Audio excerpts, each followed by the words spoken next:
Well, summer has officially arrived here in Michigan, and for many of us, that means we'll be spending plenty of time hitting the links. But if you're like me, you may forget to stretch out your muscles before you tee off, which can lead to back, elbow, and leg pain. You know, in the golf game, a lot of people do have back issues, arm issues, even some knee issues. And so there are some things you can do before you go out to play to stretch out and help your game. And before you start swinging away, Thunder Bay Director of Golf John Kazuski says it's important to warm up your muscles simply by stretching. Take a weight on your club. They make the small little weight you can slide down the grip, which will help. Or if you don't have that, you can take two clubs together that are pretty much the same length, swing back and forth. And you want to swing slowly so you feel yourself stretching out. Another thing you could do would be to take your club, kind of lay it against your shoulders across your chest here, and really make that turn back and forth. Another area golfers commonly feel pain is their elbow. I think it still goes back to gripping the club loosely. The looser you grip the club, the less stress you're going to put in your arms, especially your forearms.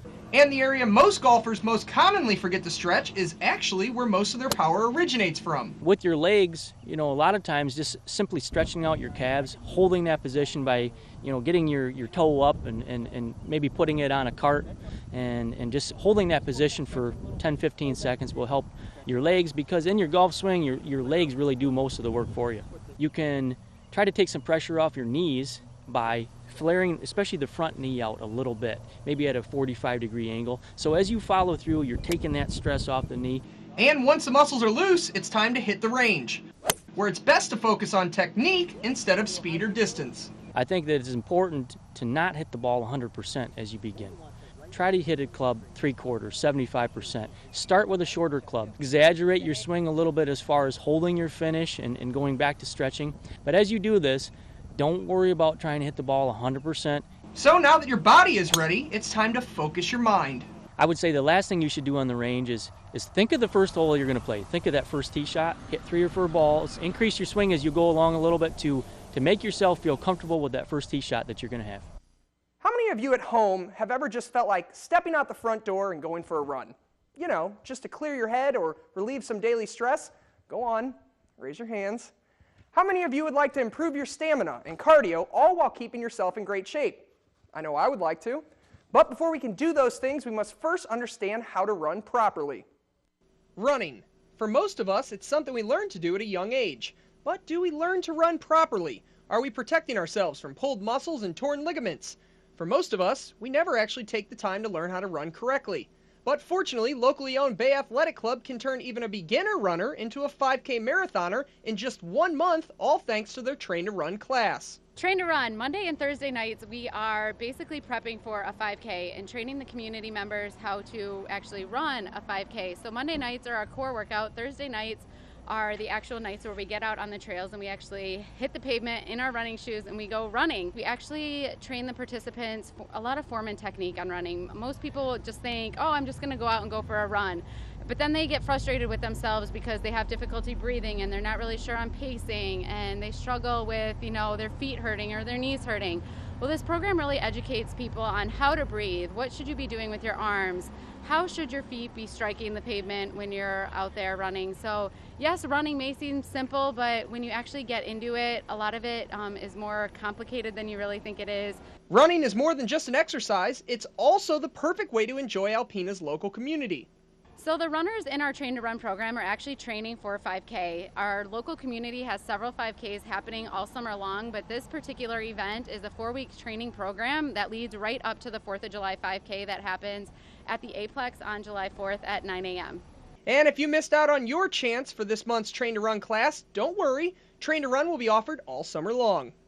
If you happen to miss out on this Train to Run and really are interested in learning how to run more efficiently yourself, or if you've always wanted to run, you certainly haven't missed out on your chance. There's, like I said, several 5Ks happening all summer long, and we are doing more Train to Run programs happening in the months of July and August.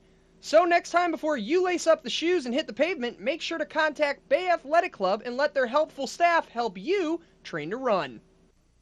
About 3 weeks ago, I first introduced all of our great viewers to this summer's hottest new craze, paddleboarding. And since the segment first debuted, the response has been tremendous. So I decided to hit the water again one more time as I teamed up with Bay Athletic Club for their Train to Paddleboard event. Great to be out on the water and meeting new people and bringing such a wonderful activity to such a small town. Earlier this week, locally owned Bay Athletic Club hosted its first ever Train to Paddleboard event right here in Alpena, in an effort to help bring the surfing lifestyle to Northeast Michigan, as well as introduce the community to this summer's hottest new water sport. So for the first time, a lot of people were testing out stand-up paddleboarding, and to get them comfortable and confident on the water, we had everybody start just in a kneeling position, just getting used to being on the water. It's different from being in a kayak. It feels a little less stable than that. They practiced on their knees for a while, got comfortable, and then gave us a thumbs up when they were ready to stand. Seeing them stand for the first time was so gratifying. Big smiles, a little bit of shaky legs, but overall people did amazing. It just reaffirms why I wanted to bring a program like this to Alpena. They were laughing and having fun and just completely enjoying the beautiful evening that we have here tonight. Paddleboarding, while it may seem difficult, is actually much easier than you'd think. As everyone was getting on the boards tonight, they were inquiring about how likely they were to fall in. And in reality, at the end of the night, not a single participant fell in the water. What looks like an unstable surface gliding across the water actually feels really stable. People feel very confident once they get up and get moving. It's comparable to being on a bike. First time you're on a bike, you wobble, but once you get the momentum and the movement going, you actually feel amazing. And while paddleboarding is recreational, it can also be used as a great form of exercise. So the participants caught on really quickly that this isn't just about standing around on the water. They had to engage their core muscles to be able to paddle properly, to be able to turn, and to be able to just navigate the waters that had a lot of core strength and action. And those who participate in Train to Paddleboard are doing more than just learning a new sport. People have the opportunity to compete in a first ever stand-up paddleboard race in Alpena. So we're taking the road races to the water on July 5th at 10:30 a.m. down at the NOAA building on the river. We start tonight's show with the biggest story in Northeast Michigan. The Rogers City Lady Hurons are state champions. That's right, Katie. Yesterday, the Rogers City Lady Hurons made history, winning their first ever state title after defeating Kalamazoo Christian by the final score of 3-2 in the state championship game. And earlier today, the Hurons returned home to Rogers City with a parade to celebrate the historic win. Coach Carl Grambo and his girls say none of it would have been made possible without hard work, team chemistry, and a little support from the community.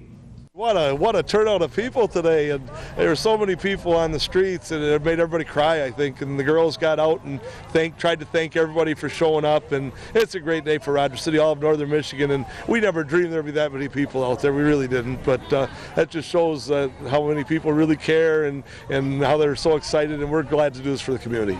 Oh, it's really exciting right now. Everybody's still pumped up from the big win yesterday. We have all of our town support, just driving up here. There's already people lined up. It looks like it's nautical festival in this town. It's crazy to think of all the people who are so proud of us. We just went out and played for ourselves, but in the making, everyone, like strangers, come up to me and have been congratulating me who I don't even know. It's just overwhelming, but such a great experience. I'd like to thank the community because they have been amazing. They traveled everywhere we went this year. We had a great fan base, and they just did amazing. They cheered us, and it was awesome what they did for us. Fantastic group of girls, and they really came together and got better and better as the season went and culminated with the state championship. So just an unbelievable ride. Proud of my team. It's been a long year. We've had our ups and downs, but we finally pulled through. We all peaked at the right time. We were able to make the outs when needed, get the hits when they were needed, and it was just a great end to my senior year. This is amazing. This is what our team has been working for since forever. We've all played together since we've been in rookies, so small. This has been our dream. This is just, like I said, everything we've ever worked for, so it's amazing. We stayed on course with that. You always have a couple bumps along the road, but we stayed the course and just kept getting better and better as a team, and really became a family, and that's what we had to do to win a state title, was become a family. I wouldn't have chosen any other girls than the ones that we won the state finals with. I'm going to miss all of the seniors so dearly because I played with them my entire life, and I'm just going to be welcoming the girls that are coming up next year. In today's society, there are a million ways to get fit and stay fit. From the weight room to the treadmill, from CrossFit techniques to Pilates, your options for getting in shape and staying in shape are endless. But what about stretching? Most people barely stretch, which can lead to torn muscles and pulled ligaments. So with that in mind, I headed over to the beach to check out Bay Athletic Club's Beach Yoga, to not only loosen my muscles, but maybe see if I could find my center. But before I could properly attempt yoga, I needed to properly understand yoga. Yoga is definitely the 21st century craze in Western world. It came from ancient traditions, and I think sometimes it comes with a lot of presuppositions from people thinking that it's religious. Yoga, while not necessarily easy to define, is by its nature a system of exercises, stretches, and breathing techniques used together in an attempt to attain both body and mental control, as well as inspire well-being. And in today's on-demand lifestyle of smartphones, Facebook, and I gotta have this or that right now, sometimes we forget the importance of the simple things, such as relaxation and meditation. Now, for those of you shaking your heads at home, I understand your resistance. As a former athlete and weight room advocate, I never once gave a thought to yoga, but this ancient practice truly is for everyone. Don't worry about doing headstands or crazy pretzel moves. It really is about just overall flexibility, keeping your mobility, keeping your range of motion, so as we age, we're able to remain independent. Okay, so now that I have your interest, how can you get started? Well, locally owned Bay Athletic Club offers multiple opportunities to practice yoga at any skill level. The good thing about our club and the way we teach any format really of the class is giving modifications and giving those options. There is a progression. We don't jump into a more complex posture, so you can stop at any point, and the instructor is there to guide you. And if you missed out on yesterday's opportunity to try beach yoga, don't worry, there will be another session held on June 28th. The sessions are free and open to the public. Just bring your yoga mat and get prepared to be centered. For many of us, our lives are a daily routine when it comes to fitness, as we never really remember to actually listen to our body's wants and needs. Fortunately for Alpina, the Performance Locker can help. But before anyone can experience the Performance Locker, they must first be assessed of their current fitness level. The idea is to look at what's going on within the body in terms of mobility, stability, how well is the body talking and working with each other? Do we have any dysfunction? Do we have any imbalances? Do we have any patterns that cause concern? So what it's really giving us is any red flags, any things that we need to be mindful of in terms of, okay, where are weak areas? What can we address? How can we help this person? But then it also tells us what exercises we need to stay away from. And once you're assessed, a personalized workout is developed tailored specifically to your body's needs. We give everybody a band depending on which test that might have caused red flags. So there's a different color for each one of the tests. So that way during the workout we can look at someone's wrist, we know what their test results were, and so we can really personalize the experience even within a group setting. And now it's time to break a sweat. Our basic format is we always start off with soft tissue work, so we spend some time on the foam roller, which is not always everybody's best friend in the beginning, but you really learn to make it your best friend. It can really help out with a lot of mobility issues, restrictions. After that, we get into our correctives. This is the part of the workout that we are looking at what people's tests told us, where their weaknesses lie, and how can we put them in positions that they can not hide from those weaknesses, and we can effectively start to make them stronger. The best thing about the small group sessions, and it's also the worst thing, is you can't hide. You can't kind of hide in the back and only do half the exercises. There's always someone keeping an eye on you.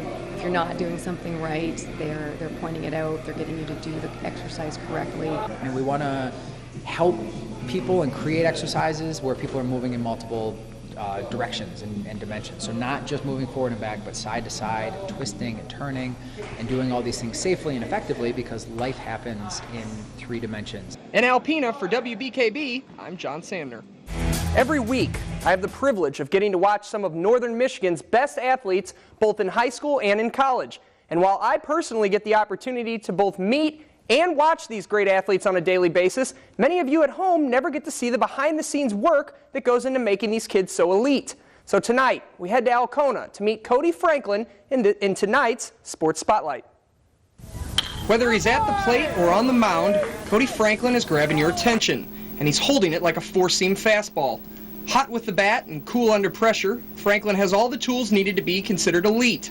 He's the rare 5-tool baseball player whose leadership on the field is only outmatched by his character off of it. Everybody wants to follow Cody. He's just a great kid, works hard, great leadership.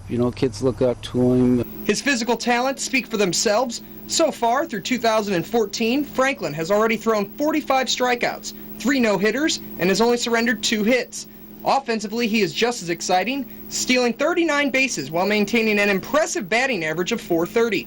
But what may even be more impressive is Franklin's work ethic, striving to get better day after day. On the field, I need to throw more strikes, and I'm not satisfied with my batting average. I really need to come through with that and be more of a clutch hitter. In his 4 years at Alcona, Franklin has been a triple threat, playing both football and basketball, all while being a 4-year starter for the Tigers baseball team. Upon graduating, Cody will head off to Spring Arbor University, where he plans on studying physical education and continuing to play the game he loves. And after 4 great years, Franklin never forgets to thank those who helped him get to this point. I'd just like to thank all my coaches for getting me to where I am today. So, what will the future hold for the Alcona Tigers baseball team in 2015? Only time will tell, but one thing is for certain, when you lead by example off the field, it shines brightest on it. Next year, Cody's little brother Brock will look to carry on the Franklin name for the Tigers. A very special thanks to Cody, his coach Terry Franklin, and all the Alcona Tigers for letting me spotlight them. For many, the picture of physical fitness varies, and as every person's body is different, so are the exercises needed to develop both sustained strength and fitness.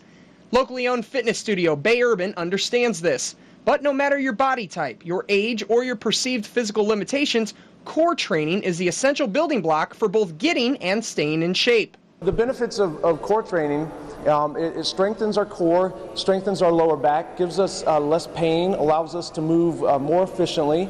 And for recreational athletes, this is where a lot of our power comes from. Core training is more than just ab crunches, leg raises, and a toned six-pack. It's about overall movement, the same movement, flexibility, and balance that is used in everyday life. The stronger your core is, the more it's going to help alleviate pain and symptoms and help you with everyday activities. Even when you just go out there and walk, you're using your core. Lifting stuff up and down, you're using your core. So all of those activities of daily living that you do, the stronger your core is, the better and more efficient you're going to be at doing all of those activities. Bay Urban serves not only as a fitness studio, its challenging daily classes help connect people of all fitness levels from all around the community. It's nice to give yourself that extra push, get a little exercise in, a little more than you normally do, or something that's different than what you normally do. And you build relationships too with people in the community that you might not otherwise meet. So if you haven't had a chance to visit either of Bay Athletic Club's 2 convenient locations, what are you waiting for? The body you want with the strength and flexibility you deserve is right around the corner. In Alpena, for WBKB, I'm John Sandner. Memorial Day weekend has long since been the unofficial kickoff to summer all across the United States. And after a brutal, record-setting winter, what better way to shake off the winter blues and ring in the summer fun than to do it on the water? And in just a few weeks, Alpena will be offering you the chance to try out this summer's hottest craze. That's right. In just a few short weeks, paddleboarding will be available right here in Alpena. The surface water sport is the perfect mix between surfing and kayaking, where the participant either stands or kneels while paddling their board across the water. Paddleboards come in a variety of sizes, ranging from 12 to 20 feet, and these boards are perfect for gliding across the water. Made of carbon fiber or fiberglass, these boards make surfing a trend of the past. So, why is Alpena perfect for the sport? Alpena is a perfect spot for paddleboarding. It's bringing the surfing lifestyle to a flat water community. In 2013, paddleboarding was deemed the hottest new water sport from coast to coast, and now, thanks to a partnership between the Friends of Thunder Bay Sanctuary and the Boathouse, you too can get in on the fun. Starting this June, the boards will be available for both rental or purchase, and a portion of the money raised for the sales of the boards goes to help pay for educational programs and tours at the NOAA exhibit right here in Alpena. But what if you've never paddleboarded? That's okay. Locally owned Bay Athletic Club can help. Owner Trina Gray explains. The Bay Athletic Club is kicking off our first annual Train to Paddle program. It kicks off June 9th. The cost of the program is just $50. That includes a month of training and a race day jersey leading up to the paddle race on July 5th. Learning how to stand up paddleboard is truly for all fitness levels, all abilities, and all ages. We want to help people use their fitness to enjoy the great outdoors. So, don't miss out on your chance to actually get out and enjoy summer. Why swim when you can glide? It's time you give paddleboarding a try. And if you have any questions or would like any more information on how you can get yourself started on a paddleboard, just head to our website, wbkb11.com/sports. As summer kicks off, so does golf season here in Michigan. So with that in mind, I decided to grab my clubs and head on over to Thunder Bay Golf and Resort in Hillman for some golf tips from Thunder Bay Resort's Director of Golf, John Kazuski. And while we all love golf golf doesn't always love us back. And the reason for our strained relationship with golf normally starts with our short game. I think one of the first steps in improving chipping is to make sure you don't have too tight of a grip on your club. And I like to use a scale of 1 to 10. I try not to grip the club more than 2, a scale of 1 to 10. So keep a light grip. Step 2, another step for chipping would be trying to keep your hands in front of the club head while you set up. Some people call it the hinge and hold. Other people call it a forward press. But it's important to have downward pressure on the ball to get the ball in the air. So press your hands towards your target and hold that finish while you chip. You know, another thing for chipping is try different clubs to chip. Everybody has a favorite club that they like. Some people use a sand wedge, some people use a pitching wedge, others use a 7-iron. Try the different clubs. You'll find that they go farther. Some go farther in the air, some go shorter in the air, and some roll farther, some roll shorter. Pick a spot on the green where you want that ball to land. Let it roll to the hole. So, now that you're on the green, how can you improve your putting? You know, the short game, which we're working on today, a lot of it has to do with feel. You hear that all the time. So with feel, once again, it comes back to how tightly you're gripping the club. Keep a light grip on your club while you're putting. It's going to help you with your speed because that is actually more important than your line. For step 2, you're trying to get the correct speed on your putt. And so make sure you take a couple practice swings, and while you practice swing, go ahead and look at the hole to get that view in your head, to get a feel of how long of a stroke you need for your putter. You know, another step in putting would be to try to read your putt, try to read the break, and while you do that, pick a line, pick your read, and then focus on that line. In other words, if the ball is going to break right to left, instead of looking at the hole with your last look, look at the point right of the hole where you want to start the ball on. Let the ball putt towards that hole, and then let it break by itself with gravity towards the hole. And for many, this is the scariest spot on the golf course. But what most don't know is that there are 3 easy tips you can use to get yourself out of the bunker. You know, a lot of people are scared to hit out of a bunker, and it's actually the one shot in golf where you don't hit the golf ball. And what I mean by that is you actually hit the sand behind the golf ball, which helps get the ball up and out of the hole. So with that, it shouldn't be a hard shot to face. Another step in bunker play would be to align yourself left of the hole. This is considering if you're a right-handed golfer. That way you'll get the club face open a little bit more, and once again, this will help get the ball up and out of the bunker. Another step in bunker play would be to make sure you accelerate through with your shot. Many people decelerate, and those are the shots you see that just flub out of the bunker or remain in the bunker. So go ahead and accelerate through, take a longer swing than you think you need to, and go ahead and accelerate through, get the ball up and out of the bunker. So, whether your short game resembles that of Phil Mickelson or Happy Gilmore, hopefully these helpful tips can help you improve your game and shave strokes off your score. A special thanks to Thunder Bay Golf and Resort as well as John Kazuski for all the helpful hints. If you'd like more information on how to improve your golf game, just head to our website, wbkb11.com/sports.